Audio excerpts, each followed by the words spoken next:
Okay, so John Irving, he's actually done it. He's gone back to the world of the Cider House Rules. Pretty big news, yeah. His new novel, Queen Esther, just came out November 4th, 2025. And wow, the reactions are really, well, they're all over the place. Fascinatingly divisive is a good way to put it. Yeah. So for those of you who love getting into these, complex literary moments, this is perfect. We really need to dive into this one. Definitely. We're not just looking at, like, a straightforward sequel here. It's Irving, he's 83 now, returning to, well, kind of sacred ground, right? St. Cloud's orphanage in Maine. That iconic setting. Exactly. And he's using it for a story that seems deeply tied to his own life, his own thoughts on identity, anti-Semitism. And that's where the core conflict, for this deep dive anyway, really lies. Yeah. How do you square these reviews? Right. You've got praise for its heart, you could say, Yeah. this old school New England decency, and they admit there's a thrilling story in there somewhere. Okay, sounds good so far. But then the same reviews turn around and call it flawed, say it struggles to cohere. It's quite the contradiction. So it feels like it boils down to this battle, maybe, between the emotion Irving brings, the characters people love. That familiar Irving feeling. Right. Versus the technical execution. Is the power of the subject matter, this heavy history he's tackling, enough for you to forgive what some critics see as, well, structural problems? That's the million-dollar question. That's what we need to unpack for you. Yeah, let's try. Okay, so let's start with the character who makes this return possible, Esther Nacht. She's the key. A pivot point, yeah. She was born in Vienna, 1905, and right away her life is shaped by rising anti-Semitism. It pushes her path way off course. A familiar story, tragically. And she ends up being taken in by the Winslow family in New England. They're described as really generous and loyal. And here's a little clue, maybe, to Irving's personal investment. Winslow is his mother's maiden name. Oh, wow. Okay. So it's not just a random choice. It's baked into his own family history. That's a really foundational connection then. And the sources make a point that the Winslows, they aren't Jewish themselves, but they deeply respect Esther's background, her identity. They honor it. Which seems crucial for her character arc. Absolutely, because that commitment to her roots is what drives her and really the whole narrative. Irving seems to have deliberately set her up as, well, heroic, almost larger than life in a way. How so? Well, she travels as a young woman to Mandatory Palestine.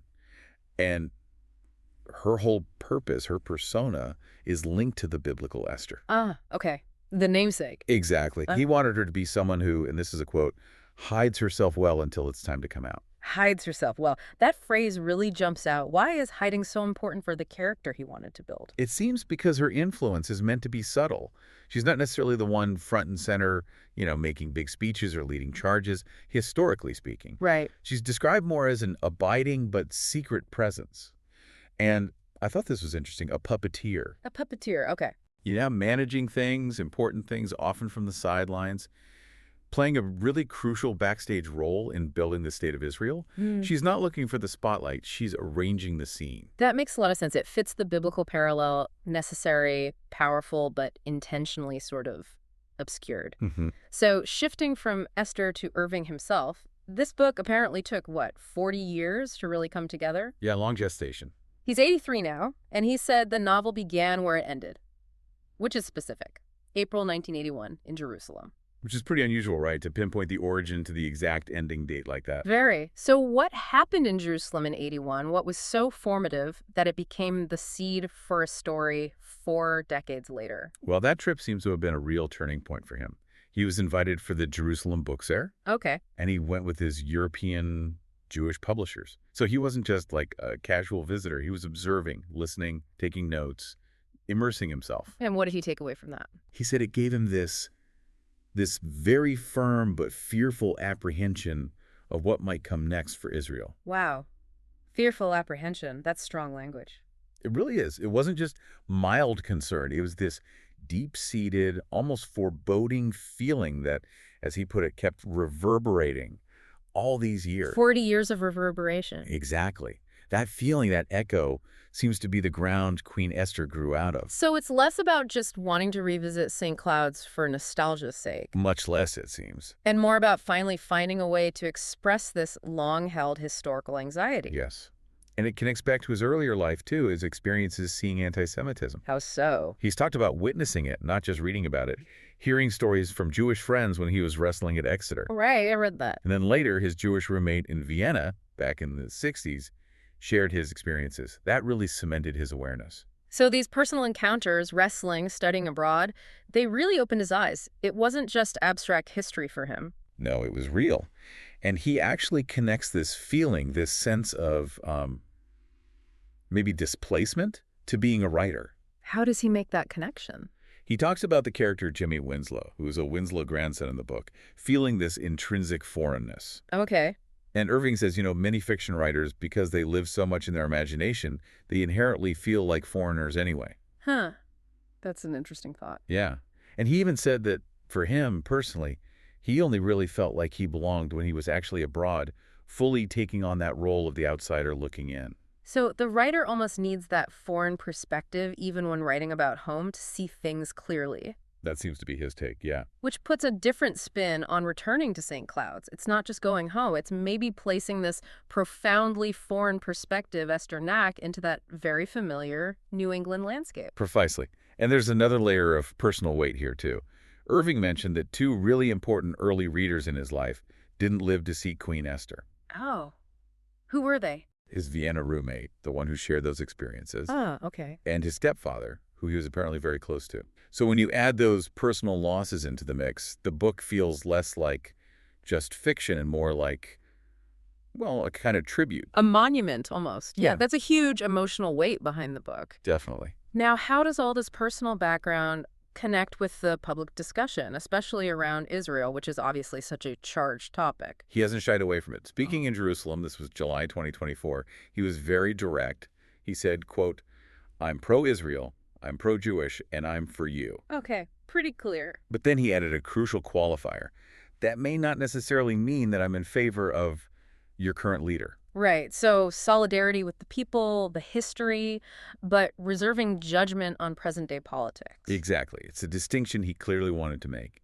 And he also reinforced his role as an author dealing with the past. He said, basically, I don't do the future. He writes about history, not current events forecasting. Yes. He's reflecting on the past. And that context is really important when we get to the critics. It feels essential because you have this book that's clearly so personal, decades in the making, revisiting his most famous setting. You'd think it would be a critical darling, right? A slam dunk. You would think. But that's where it gets really interesting. The divide is sharp. So let's get into it. The critical arena, structure versus sentiment. They seem to agree that the characters have that Irving decency. Unanimously? Yeah. The heart is there. But the execution, the way the story is put together, that's where the knives come out, so to speak. Let's start with the big structural complaints. Ron Charles at the Washington Post was pretty blunt, said the book struggles so long to cohere. Ouch. Yeah. And he compared it, unfavorably, to the masterful structure of the Cider House Rules, saying Queen Esther had as many false starts as spring in Maine. His final word, flawed. That's got a sting, comparing it to his masterpiece like that. Did Charles or others say why the structure felt wobbly? It seems to be about managing the sheer scope of it all. John Self, over at The Guardian, kind of echoed this. He said, Irving brings in these huge subjects, Jewish history, Israel's founding, decades of conflict. Massive themes. Right. But then Self argues, Irving seems to dodge out, like he doesn't fully follow through on the implications of everything he's set up. Almost like the ambition outstripped the narrative control. That seems to be the critique, that the usual tight Irving structure just couldn't quite contain this sprawling historical saga. Okay, so that's the technical side. Huge ambition, maybe messy execution. But then you have the flip side, the critics who sort of forgive it, like Peter Orner in the Times Book Review. Exactly. And Orner doesn't ignore the problems. He flat out says the novel lacks the addictive propulsion of Irving's earlier stuff. Okay, so he sees the flaws. Oh, yeah. He even calls it plagued by an at times infuriating repetition. That's a pretty strong admission of weakness. It really is. So where's the but? The but is pure emotion. Orner follows that up by saying, despite all that, he couldn't help rooting for it anyway. Ah, so the connection was emotional, not technical. Completely. The enjoyment wasn't about plot mechanics or perfect pacing. It was about the people. He said, I fell in love once again with his people. That classic Irving magic. Right. He basically expresses gratitude for that dose of old-school New England decency, imperfections, and all. He'll take the messiness if it comes with those characters. That really is the quintessential Irving appeal, isn't it? Even if the engine sputters a bit, you stick around for the people. They feel real good even when they're flawed. And that brings us right back to the synthesis, the core tension. What the structural critics call a failing, a lack of coherence, is also the container for what even the Washington Post admitted was a thrilling story about a woman fighting for the establishment and then the defense of the modern state of Israel. So the subject matter itself carries a lot of weight. A huge amount. Esther's fight, her role in history, it provides this powerful emotional counterweight. For a lot of readers, it seems, the significance of what the story is about, plus the warmth of the characters, just overrides the structural complaints. The heart wins out over the blueprint. That's a good way to put it, yeah. Okay, I think that really clarifies the central paradox here. We've seen how Queen Esther is deeply personal for Irving. You've got his family name, Winslow, woven in. Right. You have these formative, maybe anxiety-producing experiences, Vienna, that 81 Jerusalem trip. Yeah. All channeled back through St. Cloud's. Yeah, that familiar, comforting setting holding this complex, heavy history. So this really leaves us thinking about Irving's later work, doesn't it? This dedication he has to tackling these huge, complicated subjects. Jewish history, anti-Semitism, Israel's founding, it's immense. Is it possible that his very commitment to that depth is what maybe strains the neatness of the narrative structure that critics expect? That's the provocative question, isn't it? If he's an author, like he says, who focuses entirely on the past, who doesn't do the future, how much is the book's shape dictated by the sheer messy weight of the history he feels he has to capture? Is he maybe sacrificing some structural tidiness to honor the complexity, the sprawl of that past? Could be. It's definitely something for you to think about, especially if you're deciding whether the story's deep heart makes up for any perceived flaws in its construction.